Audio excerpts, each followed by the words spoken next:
आनंद विजय जी। दरअसल दिक्कत क्या है ना कि जब आप सेंसेबल बात करेंगे तब इतना चीख अनुराग चिल्लाहट जी मचने प्लीज। पर बहस नहीं हो सकती और सेंसलेस बातें होती हैं। आप डाटा में आटा मिला दो, ये सब थिएट्रिक्स में तो अच्छा लगता है ऐश्वर्या जी, लेकिन ये थिएटर नहीं है, ये एब्सर्ड थिएटर में चले जाते हैं ये लोग, जहां किस बात का कुछ समझ में नहीं आता। अभी जब सूर्य प्रताप शाही की बात हो रही थी, उस पर सब लोगों ने अपने विचार प्रकट किए। उसके बाद आप प्रधानमंत्री पे चले गए तो डाटा में आटा मिलाने लगे, 500 रुपए का नोट लेके निकल गए। अरे ठीक सेंस की बातें होनी चाहिए मुझे लगता है। और अनुराग जी तो पढ़े लिखे हैं, ये तो अच्छे किसान भी हैं, प्रोफेसर हैं सर। मालूम है कि धान का पेड़ नहीं होता है, गेहूं का पौधा होता है, गेहूं का पेड़ नहीं होता। ये वैसे वाले किसान हैं। बावजूद इसके इस तरह की बातें करना जिसमें कि कोई सेंस ना हो कि आप 500 रुपया लेके निकलते हैं, आप अन्न नहीं खरीद सकते, अनाज नहीं खरीद सकते। दूसरी बात जो मैं सुन रहा हूं कि 2004 में ये रेट था, 24 में ये रेट हो गया, तो ये दरें जो होती हैं वो सापेक्ष होती हैं, काल सापेक्ष होती हैं। उसमें आप इनकम भी देखना चाहिए कि 2004 में आपका इनकम क्या था और अब आपका इनकम क्या है। रुपये का कितना डिवेल्यूएशन हुआ है, उस समय कितने पैसे मिलते थे, अब 2004 में अगर कोई किसी की सैलरी पूछ ले कितनी थी और 2024 में कितनी सैलरी है, तो अब 1956 वाला रेट तो नहीं रह सकता ना। कल को कांग्रेस पार्टी के प्रवक्ता आके कहने लगे कि नेहरू जी के जमाने में जो पेट्रोल था वो 2 रुपया लीटर मिलता था, नेहरू जी तो बड़े अच्छे प्रधानमंत्री थे। कल को अनुराग जी ये कहेंगे कि नेताजी के जमाने में यहाँ क्या कहते हैं, नेताजी के जमाने में लखनऊ में जो था 5 रुपए में 10 किलो आलू मिलते थे, तो अब 24 में तो नहीं हो सकता ना। वो अखिलेश जी के जमाने में 7 में नहीं हो सकता। तो ये सोचने वाली बात है कि महंगाई और ये सब चीजें जो रवि जी आ रहा हूँ एक सेकंड, रवि जी आ रहा हूँ। आप सब बोलने लगे, रवि जी आ रहा बोलने लगे एक साथ। सब नहीं सर, सिर्फ अनुराग भदौरिया। प्रॉब्लम ये है, Ravi ji audio down. Anurag Bhadauria ji please, सबसे ज्यादा मिला आपको, ऐसा मत कीजिए। आनंद जी को बोलने दीजिए, मैं आ रहा हूं। तो याद दिला रहा हूं, नौकरी देखिए मैंने आपसे कहा फॉर अ चेंज, आपने सुना नहीं। सैलरी नहीं मिल रही। सूर्य प्रताप शाही के कमेंट पे अनंत विजय वो स्टैंडिंग विद यू, जो आप नहीं समझ पा रहे। अनंत, अरे मैं समझ रहा हूं भैया।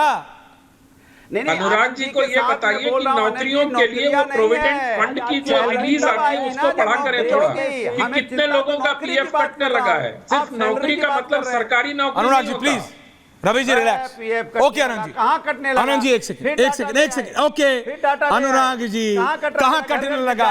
अरे कोई आप अपने घर में काट रहे हो कि वो अपने घर में काट रहे हो? कि गुरु प्रकाश पासवान पर्ची लेके बैठे सबका टैक्स अपने घर में काट रहे हैं? अरे भाई सरकार काटती है एग्जाम में जो एक बार पूरा। यार अनुराग जी आप कई बार आप मेरे को फ्रस्ट्रेट कर देते हैं। आप कैसे प्रोफेसर है यार? मैंने सुना है कि बच्चे टीचर को करते हैं। आवाज हूं मैं यार, आप प्रोफेसर फ्रस्ट्रेट कर देते हैं। हम जैसे सत्ता पक्ष का सपोर्ट गजबे आदमी है यार। मैं देश, सुनिए मेरी बात, विपक्ष की जिम्मेदारी है कि आप रिलैक्स, तो उसको टोकिए, रिलैक्स अनुराग, उसको रोकिए, टोकिए। यही मेरी आवाज। इसलिए मैंने कहा सूर्य प्रताप शाही जी से पूछिए सवाल, क्यों नहीं पता आपको? कमाल की बात कर रहे हैं आप। अरे मैं कमाल की नहीं, आप कमाल के आदमी। रिलैक्स कीजिए, स्पोर्ट्स शूज पहन के खेती करते हैं, सिखा रहे हैं देश को खेती करना। रिलैक्स कीजिए एक मिनट।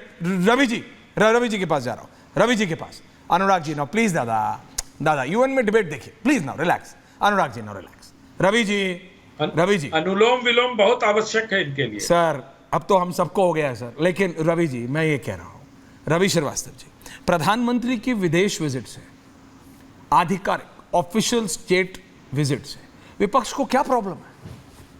क्या प्रॉब्लम है? बहुत बड़ी क्या प्रॉब्लम है? बड़ी जरा बताइए। गुरु प्रकाश पासवान सुनना चाह रहे हैं। जब दिल्ली का, अरे भाई जब दिल्ली का चीफ मिनिस्टर जाता है या दिल्ली का शिक्षा मंत्री, हाँ ये निकल, तो आप कहते हैं कि यहाँ आजकल कहाँ है वैसे वो, आप वहां कैसे बताते जाइएगा।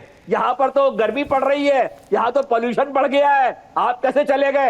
अरे यहाँ आज देश बाढ़ में डूबा जा रहा है पूरा, इतना बड़ा नीट का कांड हो गया और हमारे प्रधानमंत्री वहां जाकर के एक को समझा रहे हैं, दूसरा कह रहा है तुमने दुनिया के साथ में सबसे बड़ी बेईमानी करी है। वो पुतिन के गले लग रहा है जाकर के, जेलेंस्की को गाली दे रहा है। ये कौन सी डिप्लोमेसी कर रहे हैं भाई? और ये क्या करने के लिए गए वहां पे? हर जगह जाकर के थोड़े से 50-100 आदमी एयरपोर्ट पे डायस्पोरा बता करके ढोल नगाड़े बजाते गेट के ऊपर और कहते हैं बड़ा स्वागत हो गया है वहां पे। ये क्या कर रहे हैं? देश में आज आग लगी हुई है, प्रधानमंत्री को बाहर से फुर्सत नहीं है और हर चीज में ये कहते हैं भाई महंगाई की दर खड्डे में गई महंगाई की दर। अरे यार 200 रुपए किलो का अरहर की। नहीं रवि जी बोलते बोलते चले गए, बोलते बोलते चले, ऐसे ही होता है। अरविंद केजरीवाल जी भी बोल रहे थे कि मैं फ्री पानी दूंगा, फ्री पानी दूंगा, आनंद जी को लाओ, फ्री पानी दूंगा, पानी दूंगा, देते थे, जेल चले गए। रवि जी बोलते बोलते चले गए। मेरे को ये प्रॉब्लम है, मेरे को ये सबसे प्रॉब्लम है। दानिश जी आ गए, वापस आ गए। अरविंद जी भी आए थे थोड़े दिनों के लिए बीच में इलेक्शन में। रवि जी वापस आ गए, रवि जी वापस आ गए। डायरेक्टर मेरे को दिख रहा है, लाइए ऑन एयर उनको, आ गया, मेरे को दिख रहे हैं। Get him on air, get him on air. Guruji सुन लीजिए, फिर आ रहा हूं। नीट वालों ने, हाँ बोलिए, बात पूरी वालों के सारे बच्चों को हाँ। डॉक्टरी बनवा दिया ऑलरेडी। वो कहते हैं हमें पकड़ोगे तो सबके नाम बता दूंगा जाकर के मैं। वो कैसे पकड़ोगे आप उनको? तो नीट कैंसिल नहीं करेंगे, एनटीए कैंसिल नहीं करेंगे, बेईमानी करेंगे, 24 लाख बच्चों के भविष्य से खिलवाड़ करेंगे। प्रधानमंत्री रवि जी, मेरा एक हम्बल सबमिशन है, आपने जो विषय उठाए हैं वो बहुत सीरियस है। अनुराग भदौरिया ने प्राइस राइज का मुद्दा उठाया, बहुत इंपॉर्टेंट है। आपने नीट का मुद्दा उठाया, बहुत इंपॉर्टेंट है। सुनिए अब रवि जी, अब आपने बोला ना सर, रवि जी अब आपने बोला, thank you very much for it out. दर्शकों, ये जो मुद्दा विपक्ष उठा रहा है, ये दोनों बहुत महत्वपूर्ण है, चाहे वो अनुराग भदौरिया का मुद्दा हो, चाहे वो रवि श्रीवास्तव का मुद्दा हो। लेकिन क्या कौन से देश में दिक्कतें नहीं होती? क्या आप अपनी फॉरेन पॉलिसी को बंद कर दे, डिब्बे में, संदूक में बंद कर दे? नहीं ना, प्रॉब्लम सॉल्व करनी पड़ेगी। सूर्य प्रताप शाही से सवाल पूछे जाएंगे, बाबा पूछेंगे। नीट पे एक्शन लिया जा रहा है, अगर संतुष्ट नहीं है विपक्ष तो दोबारा सरकार से सवाल पूछे। लेकिन क्या फॉरेन पॉलिसी को बंद कर दिया जा सकता है? डिब्बे में बंद, संदूक में बंद करके रख दें क्या फॉरेन पॉलिसी को? रूस के राष्ट्रपति से ना मिले?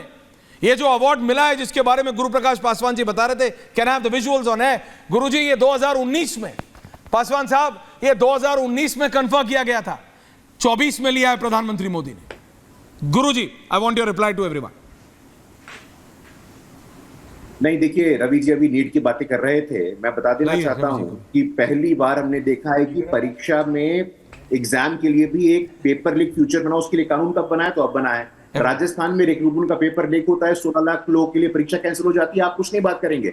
पहली बार देखा है केएस राधाकृष्णन कमेटी की रिपोर्ट बनी है, सीबीआई ये जांच कर रहा है, लेकिन आप कोई चीजें नहीं दिखेंगी। सुप्रीम कोर्ट का ऑब्जर्वेशन पढ़ के आइएगा, आपकी आस्था है कि नहीं है सुप्रीम कोर्ट में? सुप्रीम कोर्ट ने कहा है कि अंतिम निर्णय होगा रीटेस्ट करना, retest will be the last option. ये सुप्रीम कोर्ट का ऑब्जर्वेशन है, जरा सुन लीजिए। अब आप सुप्रीम कोर्ट को पढ़ के आइएगा। आपकी सुप्रीम कोर्ट में आस्था नहीं है, आपकी इलेक्शन कमीशन में आस्था नहीं है, आपकी संविधान में आस्था नहीं है। जब जब आपको सूट करता है आपकी राजनीति के लिए, तो सुप्रीम कोर्ट अच्छा हो जाता है, कॉन्स्टिट्यूशन अच्छा हो जाता है। थोड़ा उसको पढ़िए रवि श्रीवास्तव जी, थोड़ा अपने संस्कारों का परिचय दीजिए आप। सीजीआई का ऑब्जर्वेशन है, चीफ जस्टिस ऑफ इंडिया का ऑब्जर्वेशन है कि अंतिम निर्णय होगा रीटेस्ट करना। कुछ घटनाओं की वजह से 24 लाख बच्चों के भविष्य को हम अंधकार में नहीं डाल सकते हैं। 24 लाख बच्चों का भविष्य सरकार की सर्वोच्च प्राथमिकता है, हमारी टॉप मोस्ट प्रायोरिटी है। आप नहीं बोलेंगे राजस्थान में 16 लाख लोग प्रभावित हो जाएंगे। 14 एग्जाम पेपर लीक हुए थे, आपका मुंह नहीं खुला था, आपकी मुंह में दही जम गया था। लेकिन अब कानून बना है, अब सीबीआई जांच कर रही है, अब राधाकृष्णन कमेटी उसकी जांच कर रही है, तो आपको पेट में दर्द होता है। सुप्रीम कोर्ट का ऑब्जर्वेशन पढ़िए और 24 लाख बच्चों के भविष्य को हम सुरक्षित करेंगे, हम सुनिश्चित करेंगे। मैं लिख के देने को तैयार हूं आपको। मैं सिर्फ इतना कह रहा हूं गुरु प्रकाश पासवान जी, इनको आपको योगर्ट बोलना चाहिए था। अनुराग भदौरिया को दही नहीं पता, योगर्ट पता है।